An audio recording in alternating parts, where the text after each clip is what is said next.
भिवानी में 19 साल की लेडी टीचर मनीषा की संदिग्ध मौत के मामले में देश और प्रदेश में गुस्सा लगातार बढ़ता जा रहा है। ऐसे में विपक्षी नेता भी सरकार पर जमकर हमला बोल रहे हैं। इसी कड़ी में शुक्रवार को जींद पहुंचे हिसार लोकसभा क्षेत्र के सांसद जयप्रकाश उर्फ जेपी ने भी मनीषा मर्डर मिस्ट्री और हरियाणा में बढ़ती आपराधिक घटनाओं को लेकर बीजेपी पर जमकर निशाना साधा। उन्होंने कहा कि मामले में सीबीआई जांच के आदेश दे दिए गए हैं, लेकिन ये सिर्फ लोगों का विश्वास जीतने की कोशिश है। उन्होंने ये भी कहा कि पहलगाम में हुए आतंकी हमले के बाद आम जनता का केंद्र और हरियाणा सरकार से पूरी तरह विश्वास उठ गया है। जैसे काम रोको प्रस्ताव जो मैंने पढ़ा था कांग्रेस पार्टी की तरफ से आया हुआ है, लॉ एंड ऑर्डर को लेकर के कानून व्यवस्था की स्थिति आप लोग खुद जानते हैं, बहुत बुरी हालत है। आए दिन सूरज निकलता है, अखबार आता है, रेप, यौन शोषण, हत्या, डकैती, थ्रेट, मतलब लॉ एंड ऑर्डर कानून व्यवस्था जीरो। जिस तरीके से भिवानी के अंदर मनीषा हत्याकांड होगा, सरकार ने कहा कि सीबीआई जांच होगी और जो एम्स से उनके भी पोस्टमार्टम करती है, क्या मानते हो कि अभी न्याय मिलेगा परिवार को? नहीं, देखिए, हमने कहीं कहीं तो विश्वास करना पड़ेगा। ये सही है कि प्रदेश सरकार पर लोगों का विश्वास नहीं है, लेकिन सीबीआई पे हमने विश्वास करना पड़ेगा और कोई इलाज भी नहीं। वैसे तो देखो, इस देश और प्रदेश की सरकार पर जनता का विश्वास पहलगाम के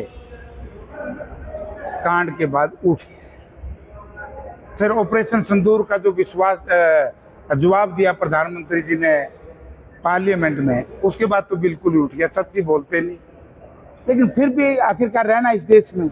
वहीं जयप्रकाश ने बीजेपी के संगठन पर गंभीर सवाल उठाते हुए कहा कि बीजेपी में जूतियों के अंदर खीर बांटी जाती है और उनके नेता एक दूसरे को महत्व नहीं देते। उन्होंने बीजेपी प्रदेश अध्यक्ष सोहनलाल बड़ौली पर तंज कसते हुए कहा कि बड़ौली मुख्यमंत्री को भी अहमियत नहीं देते और उन्हें पहले अपने गिरेबान में झांकना चाहिए। इसके विपरीत उन्होंने दावा किया कि राहुल गांधी ने कांग्रेस के संगठन को मजबूत किया है, जिसमें कार्यकर्ताओं और जनता की राय को महत्व दिया जाता है। बीजेपी कह रही है कि ये तो गुटों का संगठन है, किसी का उड्डा है, किसी का सेंद्रा है, सुरजेवाड़ा है। उन्हें हमारा बंडे लेने हमारा संगठन उनकी बताई दे, उन्हें ज्योतिया में खीर बनने लग रही है। बड़ौली ने हमें प्रधान मानते नहीं, बड़ौली उन्हें प्रधान मानता नहीं, किसी ने मंत्री नहीं मानते, को मुख्यमंत्री नहीं मानता। बुरा हाल हो रहा है। बोलते स्पीकिंग टर्म भी को नहीं। भाई तब तारी पार्टी करो, हमारी पार्टी की लेना भाई। हमारी पार्टी पे हमारा संगठन है और हमारा संगठन इतना बढ़िया बना, बीजेपी की तरह नहीं जो ना खाता ना भाई, जो ऊपर लोगों ने कह दिया सो सही। राहुल जी ने बहुत बढ़िया तरीके से संगठन बनाया है और लोगों की राय लेकर के, कार्यकर्ताओं की राय लेकर के, नेताओं की राय लेकर के सब। बीजेपी प्रदेश सचिव मोहनलाल ने कहा कि जो राहुल गांधी जी है वो बंदूकियों को ज्ञान नहीं है पूरा। उसकी बात का मैं क्या जवाब दूं? उसको अपने गिरेबान में झांक करके देख ले उसका आचरण कैसा है। प्रधानमंत्री जिस तरीके से अब बात की क्षेत्रों की, जिस तरीके से बारिश होती है, जल भरा होता है, काफी जगह किसानों को प्रॉब्लम छड़ी है। बीजेपी कहती है कि हम 2,000 से 6,000 रुपये दे रहे साल में, कांग्रेस ने तो 2 रुपये बांटे थे। झूठ बोलना भारतीय जनता पार्टी की आदत है और इनके दो सहयोगी बन गए। इनको मालूम ही नहीं, कांग्रेस पार्टी के राज में किसान फला फूला था, भाजपा के राज में किसान आर्थिक तौर से मजबूत। बीजेपी का यहाँ पर जो जुलाना से नगर पालिका का चेयरमैन था, जो रिश्वत में मिला 2,27,000 रुपये के साथ, तो इन्होंने बीजेपी का तो नुकसान खत्म कर दिया। ये हमारा डॉक्टर मिड्डा, कृष्ण मिड्डा जो यहाँ के हमारे डिप्टी स्पीकर है, उनसे पूछो रोज गए बिना खर्ची बिना पर्ची। यही है क्या तुम्हारा बिना खर्ची दर्शन? ईमानदारी का दर्शन यही है बीजेपी का। सर, जिस प्रकार से बीजेपी बिल लेकर आ रही है लोकसभा के अंदर, 30 दिन के अंदर जो है सीएमओ पीएमओ उनको जो है हटा दिया जाएगा पद से, जैसे अगर वो जेल में रहते हैं। क्या कहना चाहिए?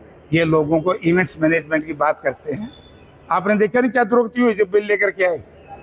कितना सनप किया है देश के पार्लियामेंट के लोगों ने। जो सही काम है, पुलवामा पे बताओ, पहलगाम पे बताओ, पुलवामा पे बताओ, ऑपरेशन सिंदूर पे बताओ।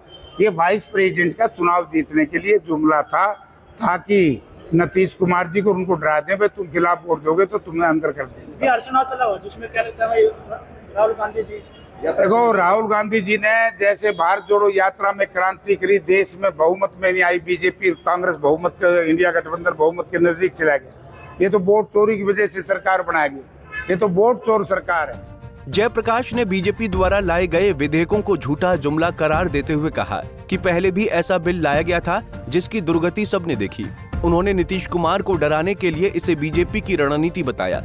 उन्होंने हरियाणा में बढ़ती आपराधिक घटनाओं पर चिंता जताते हुए कहा कि रेप, हत्या और डकैती की घटनाएं रोज बढ़ रही हैं और कानून व्यवस्था पूरी तरह चरमरा गई है। ऐसे में साफ है कि जनता का भाजपा से भरोसा उठ चुका है। जींद से अमनदीप पिलानिया, पंजाब केसरी टीवी। हमसे जुड़े रहने के लिए हमारे YouTube चैनल को सब्सक्राइब करें और नई वीडियो की नोटिफिकेशन के लिए बेल आइकॉन को दबाएं। अगर आप ये वीडियो Facebook पर देख रहे हैं तो लाइक जरूर करें और ज्यादा से ज्यादा शेयर करें। धन्यवाद।